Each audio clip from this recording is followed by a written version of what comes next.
Decent performance കാഴ്ചവെക്കുന്ന രണ്ട് സ്റ്റോക്കുകളിൽ brokerage നൽകിയ ടാർഗറ്റിനെക്കുറിച്ചും സ്റ്റോക്കിലെ fresh investing ഓപ്പർച്യൂണിറ്റിയെക്കുറിച്ചുമാണ് നമ്മൾ ഇന്നത്തെ വീഡിയോയിൽ ഡിസ്കസ് ചെയ്യുന്നത്.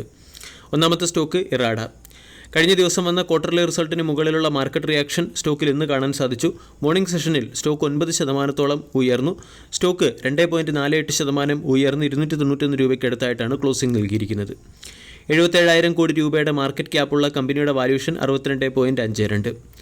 ഇറാഡയുടെ ക്വാർട്ടർലി റിസൾട്ടിൽ കമ്പനിയുടെ പ്രോഫിറ്റ് ആഫ്റ്റർ ടാക്സ് 30% വർദ്ധിച്ച് 295 കോടിയിൽ നിന്നും 384 കോടിയിലേക്ക് ഉയർന്നു.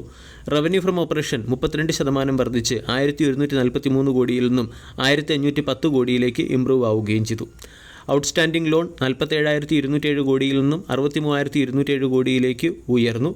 കമ്പനിയുടെ റവന്യൂവിൽ 32% വർധനവുണ്ടായി. കൂടാതെ ഈ സ്റ്റോക്ക് ലിസ്റ്റിംഗ് പ്രൈസിൽ നിന്നും 396% റിട്ടേൺ ഇൻവെസ്റ്റേഴ്സിന് നൽകുകയും ചെയ്തു. മികച്ച ക്വാർട്ടർലി റിസൾട്ടിൻ്റെ പശ്ചാത്തലത്തിൽ പല അനലിസ്റ്റുകളും ഇറാഡ എന്ന സ്റ്റോക്കിൽ ഒപ്റ്റിമിസ്റ്റിക് ആണ്. ഫ്യൂച്ചറിൽ കമ്പനി മികച്ച പെർഫോമൻസ് നടത്താനുള്ള സാധ്യതയുണ്ട്. അതുപോലെ തന്നെ ഗവൺമെൻറ്റിൻ്റെ PLI സ്കീം അല്ലെങ്കിൽ production linked incentive സ്കീമിൻ്റെയും benefit IREDA എന്ന കമ്പനിക്ക് ലഭിച്ചേക്കും എന്ന് അനലിസ്റ്റുകൾ വിശ്വസിക്കുന്നു. ബഡ്ജറ്റിൽ റിന്യൂവബിൾ എനർജി സെക്ടറുമായി ബന്ധപ്പെട്ട് ഏതെങ്കിലും പോസിറ്റീവ് ന്യൂസ് വരികയാണെങ്കിൽ റിന്യൂവബിൾ എനർജി പ്രോജക്റ്റുകൾക്ക് ഫിനാൻസ് നൽകുന്ന അല്ലെങ്കിൽ റിന്യൂവബിൾ എനർജി പ്രോജക്റ്റുകൾക്ക് ഫിനാൻസ് നൽകുന്ന കമ്പനി എന്ന നിലയിൽ ഇറാഡ എന്ന സ്റ്റോക്ക് പെർഫോം ചെയ്യാനുള്ള സാധ്യത വളരെ കൂടുതലാണ്. ഇറാഡ NBFC കമ്പനിയായിട്ടും കമ്പനിയുടെ നോൺ പെർഫോമിംഗ് അസറ്റും അല്ലെങ്കിൽ അസറ്റ് ക്വാളിറ്റിയിലും ഇമ്പ്രൂവ്മെൻറ്റ് വന്നിട്ടുണ്ട്. 3.08% നിന്നും NPA 2.19% ഇടിഞ്ഞിരിക്കുന്നത്. പല ബ്രോക്കേജ് ഏജൻസികളും ഇറാഡയ്ക്ക് ബൈ എന്ന റേറ്റിംഗും ഹയർ സൈഡിലുള്ള ടാർഗറ്റ് നൽകിയിട്ടുണ്ട്. ICICI ഡയറക്റ്റ് ബൈ എന്ന റേറ്റിംഗ് നൽകി. ഇറാഡ എന്ന സ്റ്റോക്കിനെ സംബന്ധിച്ചിടത്തോളം 300 പ്രധാന റെസിസ്റ്റൻസായി പ്രവർത്തിക്കും. ഈ 300 എന്ന റെസിസ്റ്റൻസ്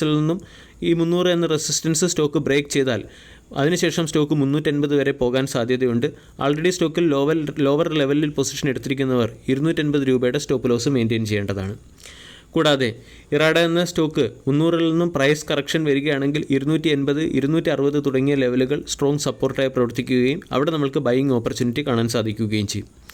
ഇറാഡയെ സംബന്ധിച്ചിടത്തോളം 280 തന്നെയാണ് സ്ട്രോങ് സപ്പോർട്ട്. അതിനു മുൻപേ 280, 260 തുടങ്ങിയ ലെവലുകളും സപ്പോർട്ടായി ആക്ട് ചെയ്യാനുള്ള സാധ്യത കൂടുതലാണ്.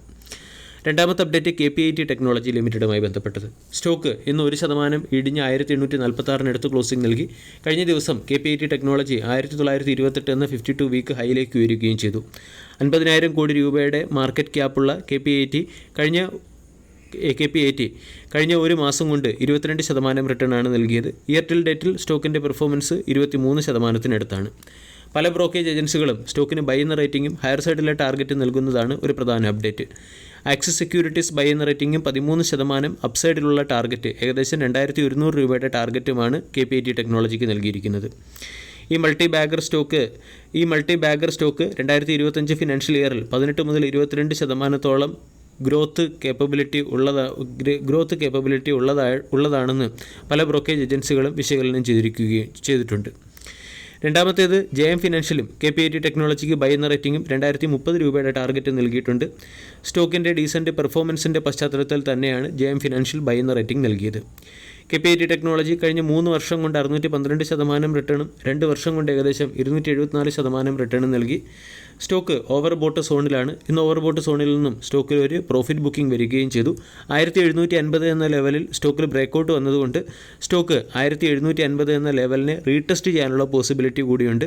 ഫ്രഷ് പൊസിഷൻ എടുക്കാൻ താല്പര്യമുള്ളവർ 1,750-നോ 1,700-നടുത്തോ സ്റ്റോക്ക് ലഭിക്കുകയാണെങ്കിൽ അവിടെ ഫ്രഷ് ബൈയിങ് ഓപ്പർച്യൂണിറ്റി പരിഗണിക്കാവുന്നതാണ്. വീഡിയോ എല്ലാവർക്കും ഇഷ്ടമായി എന്ന് വിശ്വസിക്കുന്നു. Thank you.